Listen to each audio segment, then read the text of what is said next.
This is Kevin Cabrera here at the Santa Ana Public Library in the History Room.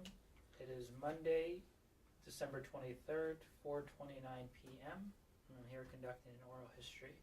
Can you please state your full name? Roberta Ann Reed. Do you want maiden name as well? Sure. Okay. That's Runnels, Runnells. And when were you born, Roberta? August 1st, 1964. And where were you born? St. Joseph's Hospital in Orange, the old hospital. There's a difference. And what were your parents' names? Dolores Runnels, or Dolores Nicholson Runnels, and Bob Runnels. And what did your dad do for a living? He was a Santa Ana fireman. And your mother? All my time homemaker. She was a secretary before she was married. I think did some early years of their marriage. And did you grow up in Santa Ana? Yes, I did. Where did you grow up? I grew up on South Parton Street in what's now Wilshire Square neighborhood. And what do you remember about growing up in Santa Ana? Let's see. In my neighborhood at the time I was growing up, it was then it was an older neighborhood. It was not a historic neighborhood. And a lot of the people were older because they'd lived there for many years. So actually there weren't a lot of kids in that neighborhood as I grew up. So there were a couple, but mostly if I went over to a friend's house to play, it could be a problem because they were on the other side of Bristol. And of course we didn't go there on our own. So you always these major arrangements for play dates, which we didn't call them that then, of course. And can you talk about why you wouldn't cross over into Bristol? That was go on your a busy, well, it was quite a ways, number one. It was probably a couple miles, and it was also a very busy street. I'm trying to remember how old I was. I was probably 8 or 9 before I could cross Flower on my own, which wasn't, it was busy, but not that busy back then. And what do you remember about your memories of your dad being a firefighter?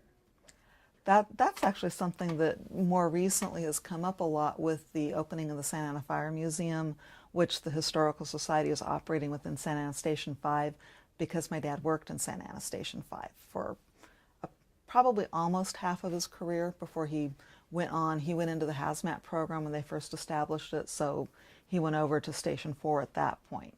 But I grew up, and I remember him sliding down the pole to come see us, playing in that station, the old trucks, when what was then new Truck 5 was there, because that was his truck, and I don't think anybody got to drive it unless he was approved. He did a lot of the training, all of it on their shift, because he was an engineer before he went into the hazmat program. I think obviously everybody starts out as fireman. I don't remember when he became engineer, if it was before or after I was born, but it was before I remember at any rate. So a lot of the firemen, the older firemen, I remember them. That's what's been nice with the Fire Museum, because I've gotten to see a lot of the retired firemen that I hadn't seen, and actually gotten a few more stories about my dad that I hadn't heard, probably because he wouldn't tell. And do you ever remember the stories that your dad did tell? Do you remember any of those? From the fire department? Mm-hmm. Probably if you started talking, I'd think more of them. We didn't, the bad fires we didn't always necessarily hear about. And everybody had a nickname, so I knew a lot of the nicknames. My dad was Grumpy. And the reason he was grumpy was they had the drama and comedy from the Greek, their symbols, whatever you call them. They had those mounted on, it was a blue background like felt, and they had Friendly and Grumpy. And I don't know how long they had them before my dad won the Grumpy Award, and he never gave it back, so that kind of ended it. Maybe it was the only time, I don't even know, because my mom still has that. It was in the living room most of my years growing up, and I was probably 4 or 5 before I wanted to be in that living room alone at night because it was scary. Just right in the corner. Did you have any siblings? I have 2 older sisters. And what school did you go to, elementary school? I started out, well, most of my elementary school in Glen Martin Elementary. And what do you remember about Glen Martin? The history of Glen Martin, because anybody who went there knew about that. Now, probably, well, I'm sure I know a lot more now because we've used them in a couple cemetery tours and I've done more research. But you had all the basics, the I guess one of the biggest memories was, we were talking about the Sylmar earthquake earlier. When the Sylmar earthquake occurred, one of the, I believe it was an internal wall in Lowell Elementary, fell in. So that's when the old school was torn down and they built the one that's there now. That ended up being, the kids couldn't go to that school. So they combined Lowell and Martin, because Martin was the closest school, and we all went on half-day sessions. So I spent the last half of third grade through the most of third grade on half-day sessions rather than full school. So that's a little different, because by that age you should know how to go to school for a full day. And going to Glen Martin, do you remember learning about who Glen Martin was? Oh yeah. They didn't, I don't remember a lot. There probably were some historic photos, I don't remember a lot, but they talked about the airplane ride and his significance in aviation at a very basic level.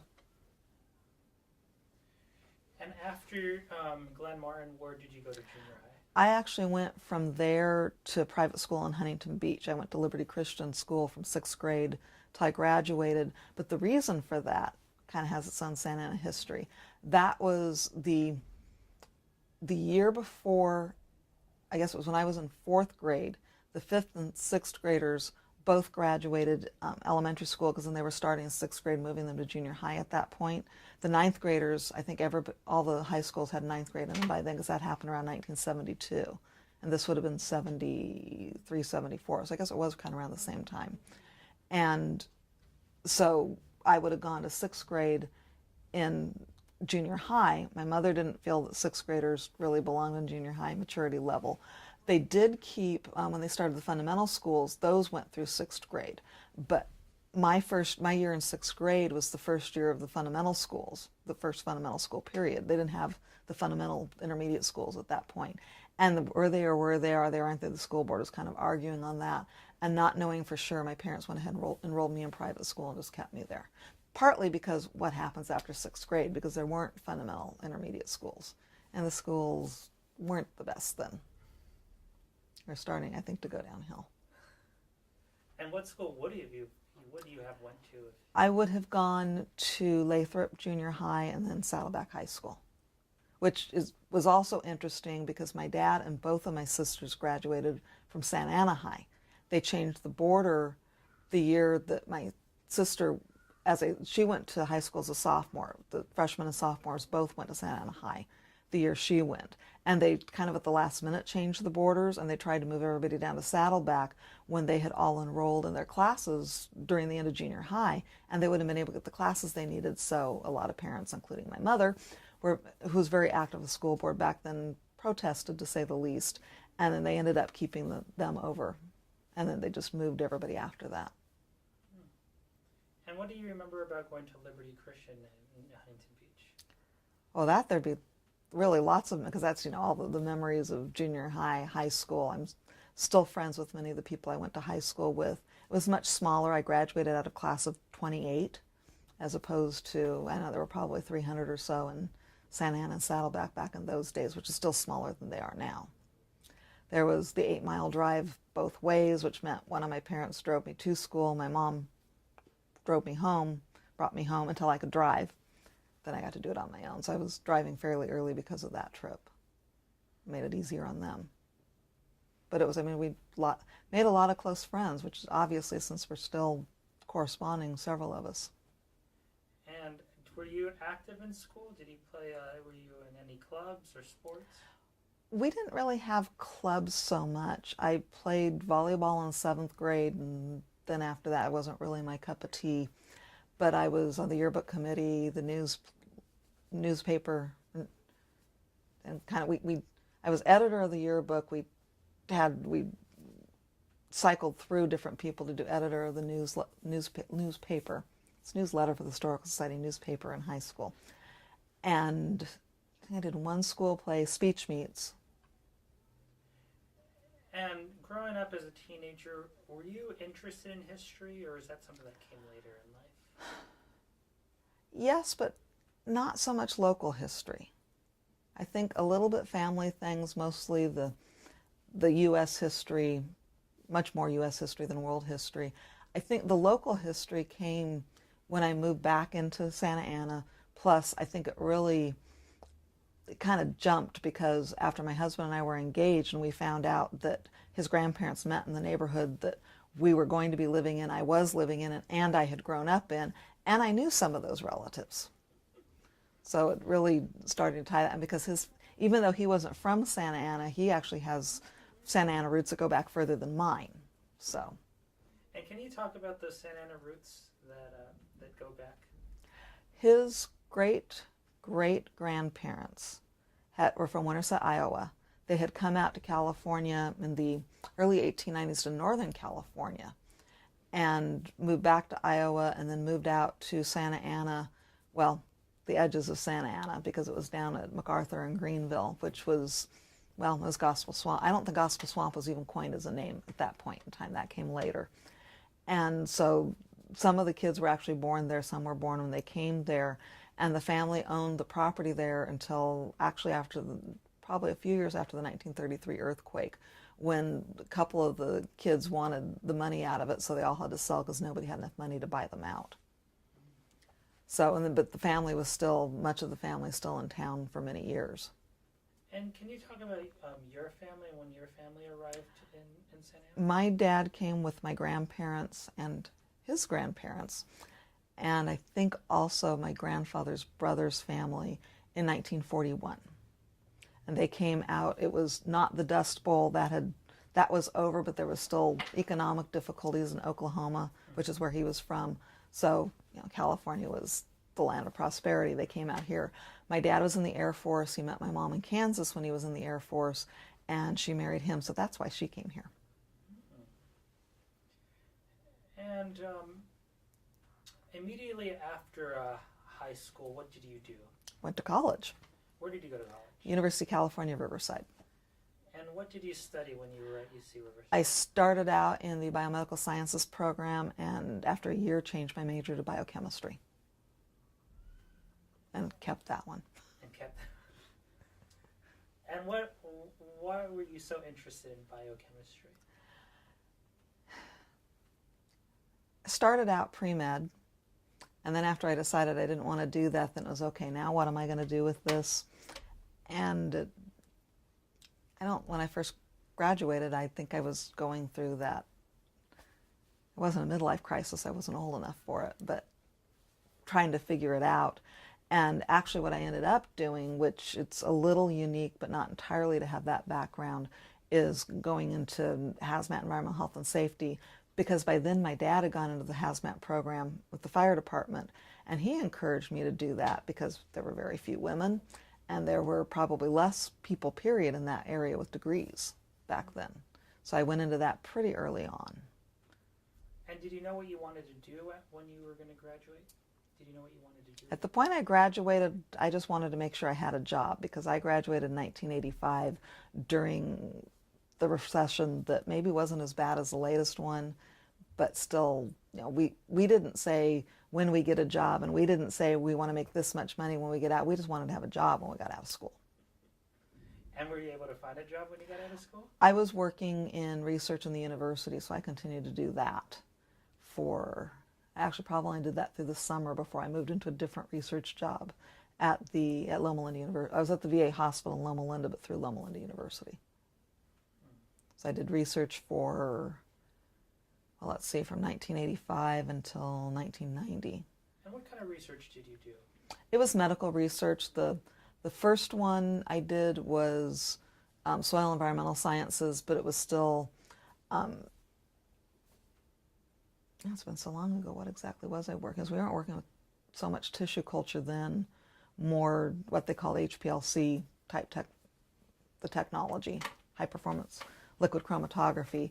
The next job, I did do tissue culture, and I was mainly doing the tissue culture lab work for them, maintaining some cell cultures.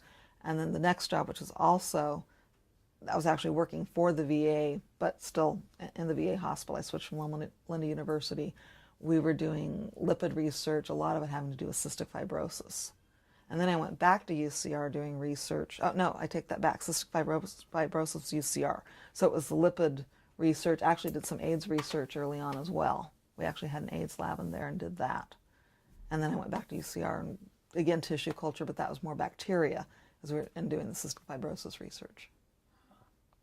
And doing all this research, especially as a woman, how was that for you? Were there a lot of women doing this at this time? There were PhDs that were women. There were people running labs that were women. Actually, PhDs have been doing it for a while. There was a postdoc I worked with, female. So quite a few. I mean, it probably wasn't 50-50, but it wasn't unusual. And some of the MDs did research. Some of them were women. Some were men. And when you left Santa Ana to go to college, what do you remember about just the environment of the city? I would say it was starting to change, because when I grew up, you drove down South Bristol towards South Coast Plaza, so like Warner South, there was still a lot of bean fields. And I was starting to watch those get torn out and the strip malls being built back then. So I think it was somewhat transitional back in the early 80s. And when did you come back into the city? I actually moved back here in 1990. I was in and out. My parents were still here, so I was here a lot. But to actually live here, it was early 1990. And when you came back to the city in 1990, what were your impressions of the city at that time, after kind of being away for quite a while? Trying to remember. A lot of things were going on then that was more, because I came back and less than a year later got married, and I didn't come back engaged. So things moved quickly. And so I was a little wrapped up in that. I don't know if anything struck me, because it's not like I'd been gone the whole time and come back. Several times a year I'd be down here, and it wouldn't be unusual to be shopping. It was during, I think Main Place was built, I think I was in college when, well, of course it was originally the Fashion Square Shopping Center, which I do kind of vaguely remember, because I remember it more growing up, though vaguely because I was younger, but that's when it was the place to go shopping, as opposed to it kind of got run down in the later years. And then they tore that down, put Main Place there. That would be one of my dad's fire department stories, because that's the first time somebody tried to bribe him. When they were doing inspections on the mall, and I forget what it was wrong, and there was something that wasn't quite right, and somebody tried to make it happen anyway. I don't know if we actually heard exactly what he said to him or not. If he did, I don't remember. And so you said that you moved back to the city in 1990, and you got engaged. So did you meet your husband when? No. Can you talk about that? Oh, that's a story. We met in, if I remember the dates correctly, which even by the time we got married, I can't guarantee I was remembering it correctly, but it was approximately January of 1988. We met because the church I was attending, we did, was it Sunday nights or Friday nights? Whichever one it was. I think it was Friday nights, the college career group was meeting, and somebody in that group, and I don't remember exactly who it was, decided, oh, let's go roller skating. And I didn't even go the first time. And I went later. This was Grand Terrace Skate Cal Skate in Grand Terrace. He was competition speed skating at the time. So the first time when I wasn't there, he ran into some mutual friends that were part of our group, but he had known in church and junior high. So the next time when I was there, this is the wrong term, he didn't catch my eye in that sense. He just surprised me, because he looked a lot like one of the guys I knew at UCR. And back then he did. And so, and others had met him. It's like, oh no, that's Nathan. What was the other guy's name? Too many years. And so we ended up getting introduced, and we were just friends. He moved down. He took a job in Long Beach and moved down to Long Beach, but he'd come back occasionally. But he just, once in a while, we'd talk on the phone. And after I moved back down here, we just started spending time together, but we were just friends. So I moved down in April, and this went on until early July. My sister left on a 2-week vacation. When she left, we were just friends. When she came back, we were engaged. And she said, I thought you were just friends. I said, well, things changed. And when did you two get married? January 12th, 1991. So it was about 6 months after that. It was a very quick courtship, but we took a reasonable, respectable engagement. And then you two then resided here in the city. Yes. Where did you guys live? In the house that I was already living in, which it was my grandmother's house that she moved into in 1975, 2 doors north of my parents' house where I grew up. So I had moved back into that house, basically renting it, and then we bought it from my parents about within the next year or so, I think. And so what did you do after you got married? Did you continue working? Oh, yeah. And what were you doing?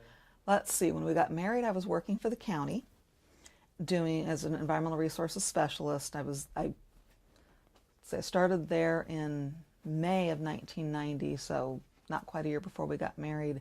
And I was actually only there until the end of 91? Yeah, it would have been the end of 91. I went into private industry in environmental health and safety. And when did you really start to get involved with the history of Santa Ana? At the time we got married, our neighbor across the street, Guy Ball, who was editor of Eye on Santa Ana, who I think you've done an oral history with, who was a photographer at our wedding, was also the treasurer of the Historical Society. And we ended up kind of connecting there. And we wanted to get involved, but we had gotten involved with the Neighborhood Garden Club, and they met on the same night. So we finally convinced, it was 1993, I think, we convinced the Garden Club to move to a different night so we could basically attend one of the meetings, and it was history after that. No pun intended. And we got involved, and what year was it? It was a few years later, Nathan became president. We were both on the board for about it must have been longer than 5 years. It was at least 5 years. It might have been longer. I've lost track. Then we both took a break. I went back on. He still gets drug into things quite frequently. So I think I was on 5 years the first time, and I think I'm on 10 or 11 or 12 years the second round. Well, it has to be more than 10, probably 10. Because I've done the cemetery tour 10, 11 years. I lost track of that too. And then when I came back and actually became secretary. I did that for probably 5 or 6 years. And then when Guy stepped down, I took over as treasurer, and I think I'm starting my 5th year next year with that. Assuming enough people don't vote against me and give me more spare time. It never works that way. And what did you start to do when you first started getting involved with the Historical Society? Oh, that's so long ago. I don't remember what we did back then. I know at some point we were managing the database for them. Everybody was involved. We were doing home and garden tours back then. That was before the cemetery tour. Well, I guess the biggest thing we got involved in was the Orange County bankruptcy, which you may not be familiar with. At the time, the How Waffle House was owned by the city of Santa Ana, but it sat on property owned by the county of Orange. And there was a 20-year lease or something on, I forget the years, but isn't it just bad timing? The year of the bankruptcy was like the year after the lease expired and reverted to a year-to-year lease. And I don't think we realized that at the time because none of us on the board had been involved in the original negotiations. So with all the bankruptcy issues, if you remember, the county was trying to sell off excess properties. That property was considered excess property. But it was a very interesting circumstance because the county didn't own the house. They could only value it for the value of the property. But the way the lease read was that any improvements on the property, if they're at any point of sale, became part of the sale. So you basically had and I don't know what the actual values would have been, but if anybody bought the property, they could buy the property for the cost of the vacant property and get a fully restored Victorian house on it and carriage barn. So it was very bad. The city was mad at the county, so the city didn't want to work with the county. We got caught in the middle of it, and it was a very ugly situation for saving the How Waffle House. So Nathan and I did, I can't tell you how many tours through that house trying to get, because it wasn't as regularly open then, we weren't doing as much then, still had a small volunteer staff of mostly retired people. And I don't know, we probably took 100 people through that house that year ourselves. I mean, to the point of, I can remember at work one day running into somebody that I knew. I saw you on Orange County News Channel last night. I'm like, huh? Oh, they played that again? Because we'd done an interview about the bankruptcy and saving of the house. I mean, it was crazy for about a year, which kind of wore us out. In the end, what ended up happening, and the other thing that complicated it is when it went out to bid, government agencies could bid on it and adjacent property owners could bid on it. So even if we had the money, we couldn't even bid on it. And the city was mad at the county, and so they didn't want anything to do with it. In the end, it did go to bid. The, quote, Presbyterian Church was interested in it. To be honest, I don't think they were interested in it so much as one of their people was interested in it. And so the city did end up bidding on our behalf, and I think they actually outbid, but the county wasn't obligated to take the highest bid, so they took the city's bid. And that then became another several years of pay the mortgage, because while they did it on our behalf, we had to pay the mortgage. So it was $110,000, I think, 120, something like that. And so it was, I don't think it was quite $1,000 a month, but close to it. And this was a historical society that had run on still runs on a small budget, but it was probably much, much smaller back then, and struggled in the donations and trying, and can we do this? Wore a lot of people out. Eventually the city basically forgave the mortgage. The city, of course, still owns the property. They actually offered to sign it over to us, and we actually decided there were advantages to keeping it city owned and said, that's okay, you can keep it. But then we have a 99-year lease with the city now for, I think it's $1 a year, and Guy didn't want to take any chances, and he paid the $99 in advance several years ago. So we will never forget to pay our lease. And by that time, it's somebody else's problem. Now, before you talked about this whole issue with the county, you mentioned the society used to do home garden tours. Can you speak about those? We do. When did we first start doing that? Must have been the early 90s. We started doing, a lot of the neighborhoods were doing home tours. So we would do home and garden tours that were driving tours, because we would kind of focus on one end of town but not one neighborhood. And it'd be home and garden, or home or garden, depending what the homeowner wanted. So we did that for probably 4 or 5 years before we did it jointly for several years with the Tustin Historical Society. Now, ironically, they're still doing it and we're not. And doing it together didn't end up working real well, at least for us, and we actually kind of backed out of that. Then it was probably a couple of years they didn't do anything before they started the cemetery tours. And how did you start the cemetery tours? I was not on the board at the time, but from what I understand, well, we stole the idea. I know that for a fact. From Hollywood Forever, I think it is, up in Hollywood. There's other cemeteries that do cemetery tours. We know Long Beach does one, Corona does one, but nobody does it quite like we do, and I don't even know if the Hollywood Forevers, I assume they're doing it, but I don't even know. And I think ours was largely modeled from them, and then we just kind of grew it ourselves. The first probably 3 years were completely Santa Ana history, focused on early Santa Ana and its founding. Then we went more thematic. They started out with Civil War, World War II, and then we've gotten more creative over the years with doing entertainment and aviation and medicine and law and street names, actually. We've never run out of ideas. We could repeat an idea with different people and different angles, but we haven't run out of ideas yet, so we've never considered doing that. And I don't think we will. You get tired when you're almost to the cemetery tour and you're just tired of dealing with it. And that's when we all start coming up with ideas for the next one. So we usually have 2 or 3 in hiding for us. And how did this partnership come about with the society and Fairhaven? I know Tim Rush was involved. No surprise there. But Lou Carlson, who worked for Fairhaven, I think he is now retired. He was retiring this year sometime. Was on the Historical Society board, and so I'm not sure if he came on the board because of the cemetery tour came because he was on the board, and that was during the years that I was off. So that was, I would say, the 2 of them, and probably a lot back then Lou, but of course we've developed the relationship with them over the years.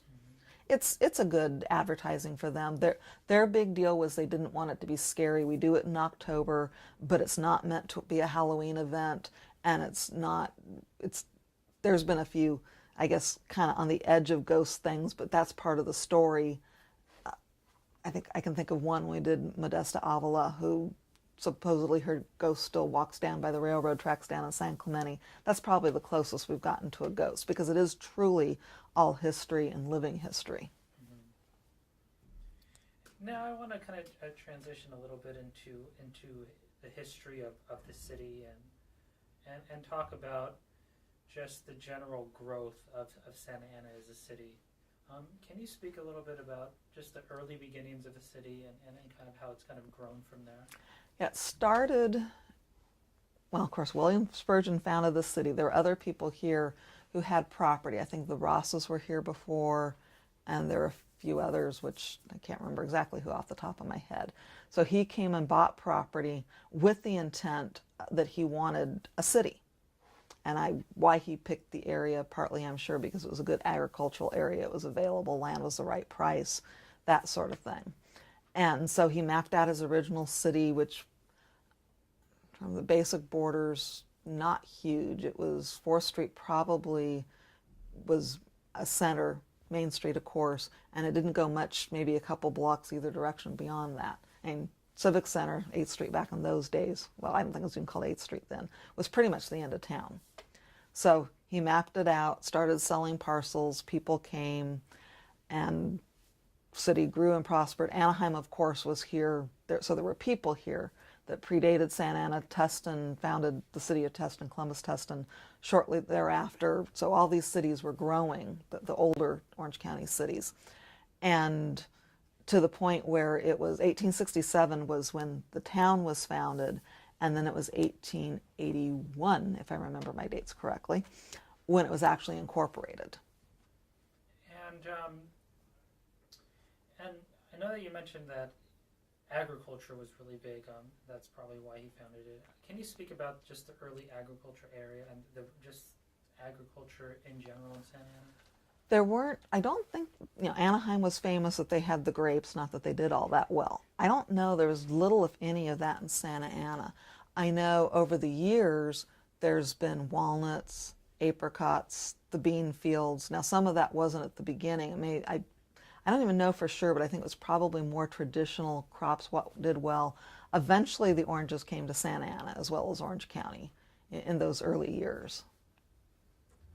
And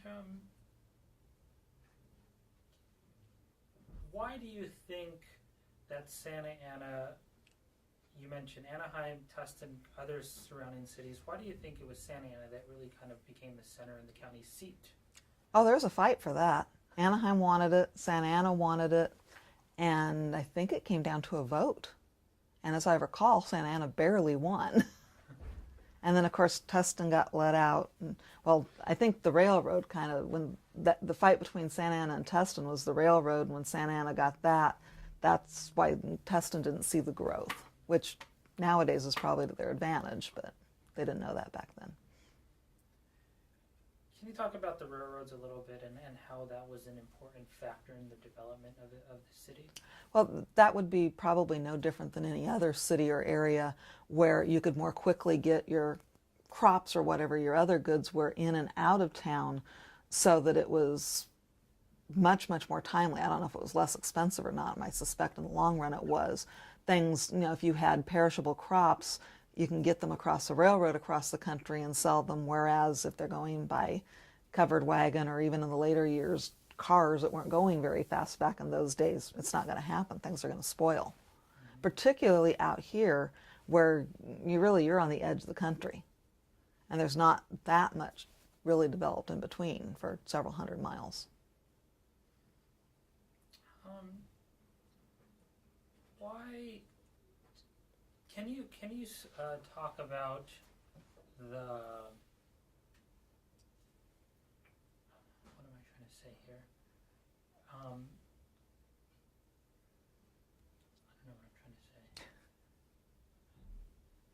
Yeah, so this is Manny Escamilla. I'm just going to jump in. I'm actually wondering, from the development and the kind of agricultural beginnings of the town, If you could also maybe talk about maybe some of the early industries that were here at the center of town, those types of services that you're familiar with. Let's see what I can remember. One of them fairly early on was Towner Manufacturing. Just did that in the cemetery tour, so that's why it's fresh in my mind. Fred Towner founded Towner Manufacturing. In actually predating him was he worked in, oh, what was his name? Young. It's one of the blacksmiths. Young. Young, thank you. How did you know that? I know Towner a lot. Okay. Yes, who was also one of the early fire chiefs. And so, I don't know, he started, I think, in the 1880s. Towner essentially apprenticed with them, went out on his own early 1900s, if I remember correctly, and developed his shop that he died in late 20s, and Howard Rapp bought it at the time, and then Mr. Sattler, George Sattler, came in and became a partner in the 40s. They ended up out on 17th Street. That one's always been interesting to me because George Sattler's daughter, Audrey, married a man named Basil Twist, Bill as he went by. And we actually got to meet him. He was up in Paso Robles the last part of his life. And it was all of the One Broadway Plaza that somebody told him about that. He ended up calling the society.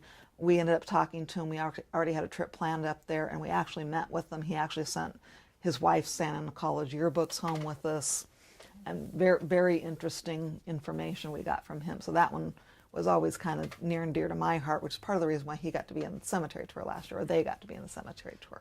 So you had that. Of course, Macri's Florist, which is an icon, didn't come until the 30s, to California anyway, but it's been around for a long, long time. Well, Waffle and West Livery would be a big one from the early times. Mr. Waffle of Waffle and West being Dr. Hal Waffle's husband. And they were, I don't remember the exact location, they were in town. Not an industry, but of course you had the doctor's offices, not just Dr. Hal Waffle, but you had all of the balls, almost every generation. I think they're finally, the doctors in the Ball family, I think, are finally dying out. And incidentally, no relationship that we know of to Guy Ball. They've talked about it. And then there were several other doctors in town that were here for years and years and years.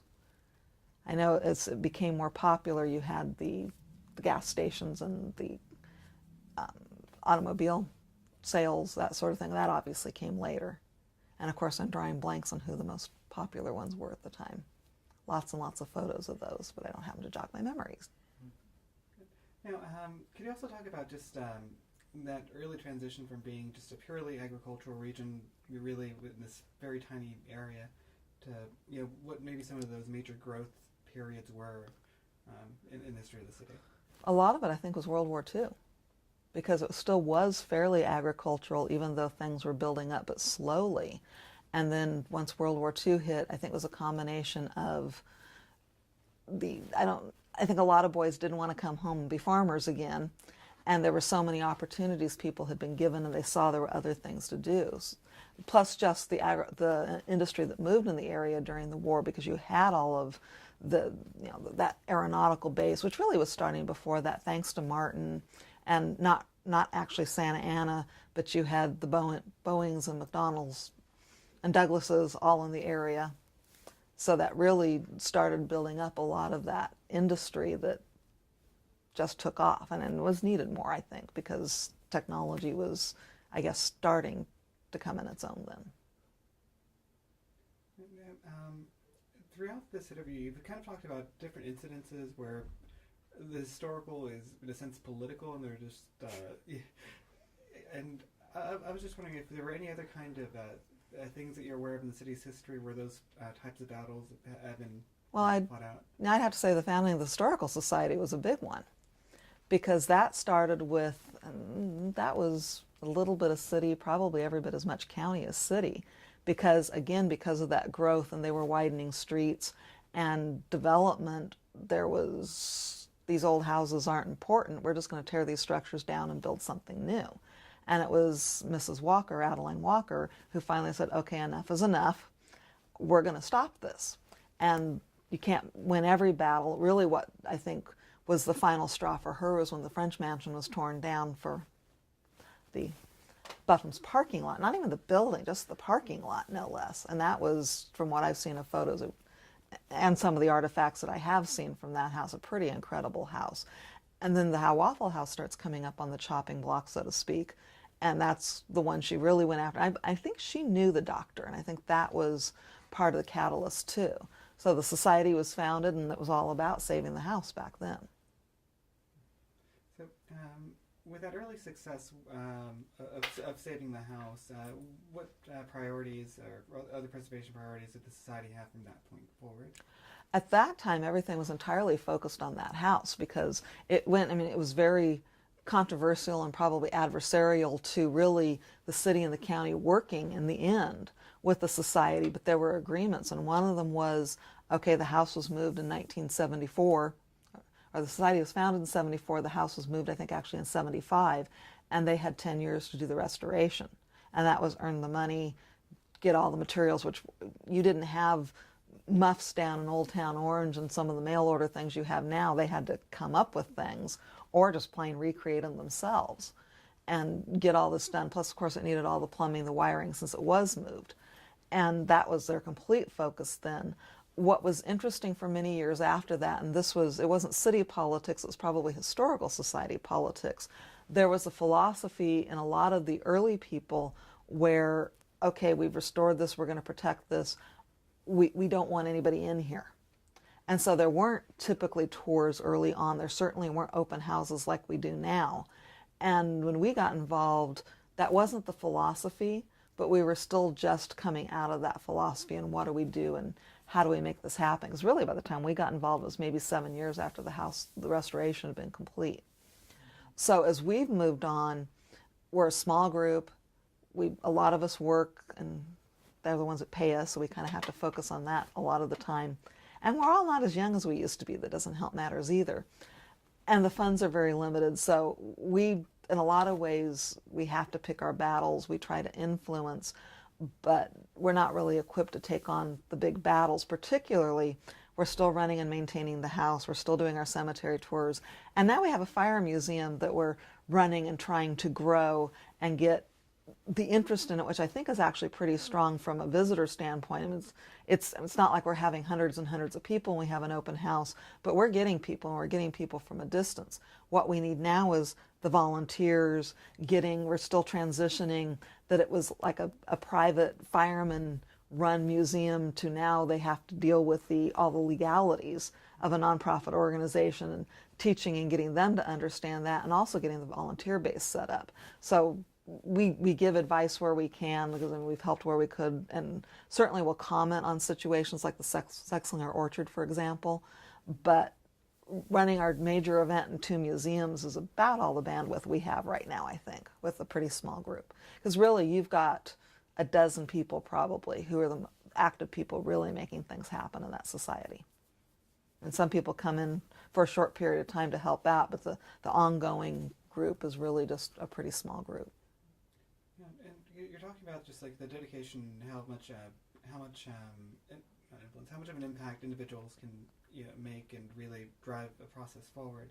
I was wondering if maybe you could talk about things like that in the context of Adeline Walker, because I know her name just kind of reappears over and over again. When you talk about an individual can make a difference and drive things forward, she would be, in most of Santa Ana, the first person who would come to mind for so many people, because she did. I didn't know her, but from the stories I've heard, she was tenacious, she was stubborn. I don't think she wasted any words. And I've heard from people and actually seen some of the letters to prove it. If you didn't do something she expected you to do or wanted to slow down, I think even you got a letter from her. You heard about it. And she saved everything. So whether it was positive or negative, she kept a record of what she said to people.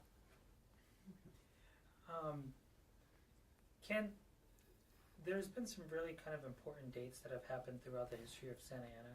Can you talk about some just very important things that you consider very important to the city of Santa Ana and its history? More recent or further back, or whatever. Anything recent or anything further back is fine. Yes, kind of moving backwards, and I don't even remember the exact date because this was so gradual. I think the whole Artist Village concept was definitely a turning point in the city. And it was maybe not one date because it did transpire over time. That overall, I think for the most part has been a very positive movement for the city. I think for us, and this is kind of there's some personal society and personal significance in there. To me, it was a significant date when Santa Ana decided to contract out their fire department and disband it, because that was 128 years worth of history that ended on that day in would have been 2012, basically April 1st, which, because being founded in, what was it, 1880, it's 129, because I think this year was 130 years. So whatever that works back to, 1880 something, I think. Obviously, the old, the founding of the city, the incorporation, even the Orange County breaking off from LA was significant for Santa Ana, because that's why at that time Santa Ana became the county seat. And Orange County and LA counties are obviously very different in their histories now, their politics, many things. And I'm sure there's some others I'm just not thinking of at the moment. Yeah. So now that you kind of talked about like that cultural distinction that happened between Los Angeles and Orange County, I was wondering if you might be able to talk about the development of city politics over time in relation to the rest of Orange County, from like Santa Ana as compared to the other developments in the county. I'm not sure if I'm well versed on it, but I think one of the big differences is Santa Ana's been around since before Orange County itself. So a lot of early history, Santa Ana politics and Orange County politics, while not always completely parallel, had their similarities. Some of your newer cities, a lot of your South County, maybe a few of the cities more north, but probably primarily Irvine South, they don't have that history because it was based, well, Irvine, of course, that was largely Irvine property and Irvine farming, and go down the Moultons, down further south with Nellie Gale Ranch, and also the Forsters with Mission Viejo. That I don't know how much, I think for a lot of years, yeah, they were part of the county, but when they were just big ranches, the county probably pretty much left them alone. And then it was more as the cities and the developments, and that was probably very different. So I think there's very different relationships. I think you see that you see even in the paper, some of the funding, some of the larger cities or older cities, is they pay funding to the county for various services. There's differences there on what you pay in and what you get out of it. I'm just wondering if there's anything kind of currently going on that you see as a priority for the society and just kind of moving forward for historical preservation. I think the overarching priority is preservation, because preservation is difficult in economically difficult times. We also struggle with that whole volunteer structure because people are very busy and you have to have a passion to get involved and do this. And there's so many things to grab people's interest. It's hard to grab people's interest and also not wear them out. And I think they're a good example of that was when you did the training for the oral history, however many years ago that was, we did that jointly with the Tustin group, and I was talking to one of the ladies from Tustin. I don't know quite how we went there, but we were talking about how many years, and you're there, and I said something about there's only one way to get out of volunteering with the Historical Society, and she said, yeah, you die. And die or move away. I mean, it's very difficult to break away because you still have, even if you're exhausted, you still have the passion. You want to keep trying to do it. And eventually you have to start making choices there. May I have your attention, please? The library will be closing in 45 minutes. Please bring your books to the desk to be checked out. Yeah. If you wish to we're apply closing for a early library today. card, please do so Oh. now. Yeah. Children So- and students, call now. 6 is If you early? need to ask for a Yeah, ride normally we close at In 9 honor on of weekdays. Christmas Oh, holiday, okay. the library will I can't be keep closed track of the tomorrow, hours. We usually do a Tuesday, 45 December minute. Yeah, we usually do a 30-minute announcement. Probably because it's unusual. Yeah. Oh, yeah. Thank you. Yeah, I probably would Su have. I'm atención, still por going to sing it favor. here, but La biblioteca va a cerrar Because en editing too, 45 minutos. including Por editing this favor, sound. traiga al escritorio ahora los libros que desea llevar. Si It's no not está much value sacando added to tarjeta this. de No, la it's not. biblioteca, hágalo Actually, well- ahora. Jóvenes y estudiantes, hagan ahora sus llamadas para que los pasen a recoger. In 100 En years, honor a la Navidad, la biblioteca cerrará mañana, martes 24 de diciembre, y el miércoles, día de la Navidad. Gracias. if I hadn't interrupted, that would have been a beautiful thing 100 years from now. Okay. Actually, I were we on a question? I did actually have a question about your profession because I just found Okay. Now, one of the things that I find fascinating about Santa Ana is that it has this kind of industrial corridor that also kind of bleeds into Irvine. But one of the things that I think is a problem with that is environmental pollution and a history of that in the county. Because I know that there are just tons of industrial chemicals that could potentially pose environmental hazard. I was wondering if you, in your experience, if there was anything like that that happened in Santa Ana or in kind of like that general area surrounding the city. Not necessarily anything really, really big. I mean, it wouldn't be like a Love Canal or a Bhopal or something like that. But there's always little things. Everywhere there's little things that happen. And it's not even just industry. It can be a car accident, a gasoline tank or diesel tank ruptures, and it goes down the gutter and down into the flood control channel, and that needs to get remediated. Not remediated, cleaned up, and then possibly remediated depending on how bad it is. And also, just with when we said Santa Ana was founded with its agriculture and its kind of access to aquifers and groundwater that allowed irrigation initially, is there kind of a higher chance for water pollution or anything like that with the city since we get our water? It's well tested, so they know what's in there. What's interesting about that is agriculture is not without its guilt. The Santa Ana, and I'm not quite sure, I guess maybe they weren't using a lot of the fertilizers and that sort of thing before Santa Ana started getting more into industry. We have well water and we have good well water. You go down to Irvine and further south, they're not using well water, they're buying MWD, Metropolitan Water District water, because the nitrates are so high in their waters, they can't use it for drinking water. And that is largely not a result of industry, that's a result of fertilizer in agriculture.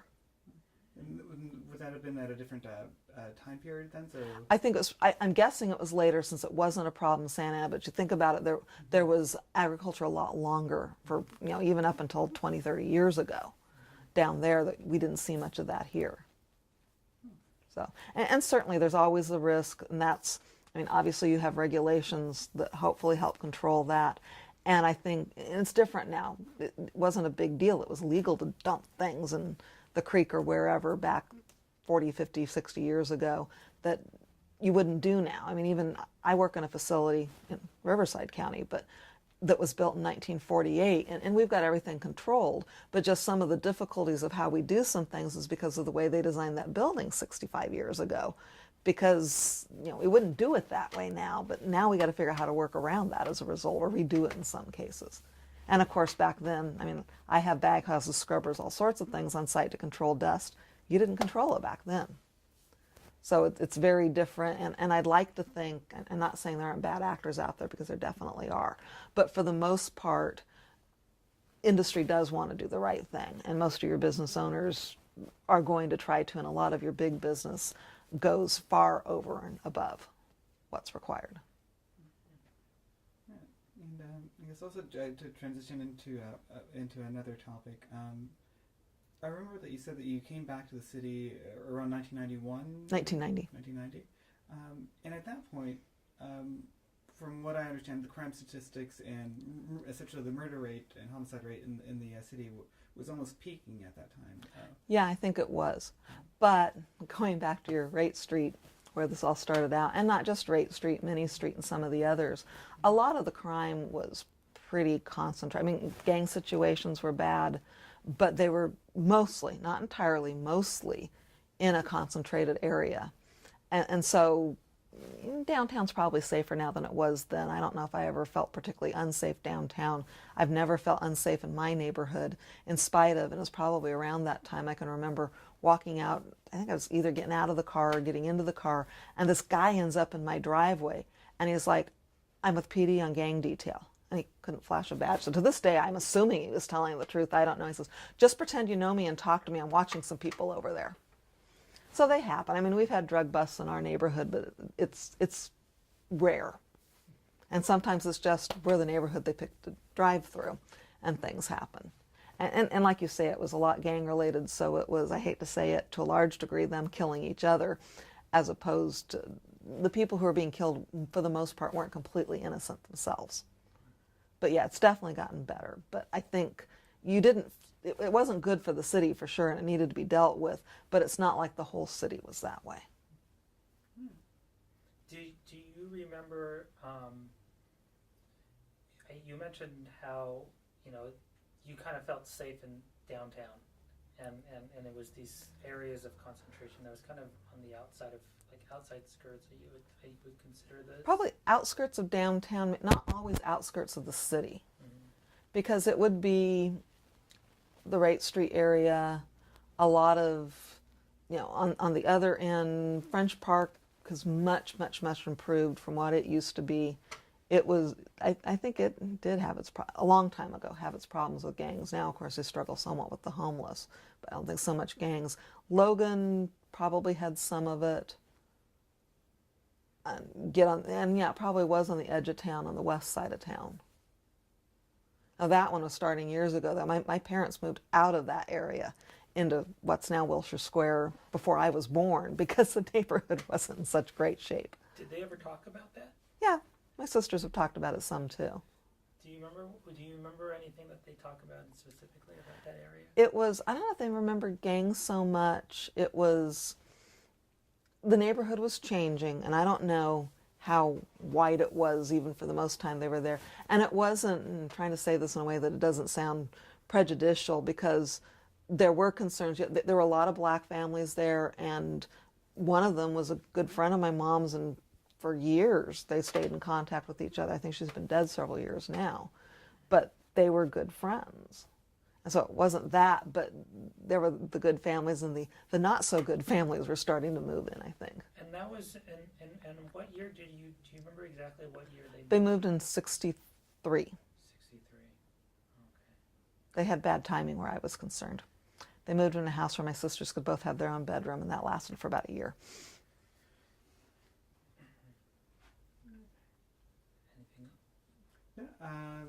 Unless there's anything that you want to add. Can't think of anything. Of course, my mind's drawing blanks all over the place today. Oh, actually, I do have one quick thing. You just mentioned in passing about picking the battles, and the current battle with the Sexlinger Orange Orchard. For context, for anyone who's not familiar with that, if they just kind of contextualize it. Yeah, the Sexlinger House and Orchard is the last intact orange orchard in the city of Santa Ana. And we're involved, but not directly. There's actually a group that we know people, and actually one of the people in that group's an associate board member of the society, but they're really running that. We do comment on the EIRs and that sort of thing. I've gone to council meetings. And it is a difficult situation, because it's that whole historical versus developers' rights versus property owners' rights. And I struggle with it, because there's some significant history there, not just in being the last orange orchard, but the fact that for the last many years that it existed, it was run by two women, because when the parents died, the two sisters ran it for many years, and that was pretty rare, woman-owned business back in those days. And I don't know what's going to happen with it. The house was in relatively good shape. The orchard was in better shape than a lot of people would give you to believe, and a lot of it's the neglect since all this has gone on has been harder on the orchard. I think it'd be nice to have some sort of preservation there. I really think hopefully there's some way to make it so that there's a happy ending for everybody, so that there can be some development, as well as preserving the orchard, a portion of the orchard and the house. But unfortunately, the property owners are really, they're from what I can see, they're not particularly interested in historic preservation. It's how can we get our most advantage out of the economics of this, because we want to take that money and do whatever they want to do with it. So it has been a difficult situation. I don't know where it's all going to come out. Okay. Well, thank you very much, Roberta, for stopping by and sharing your insight with us. Definitely much appreciated. Certainly. All right.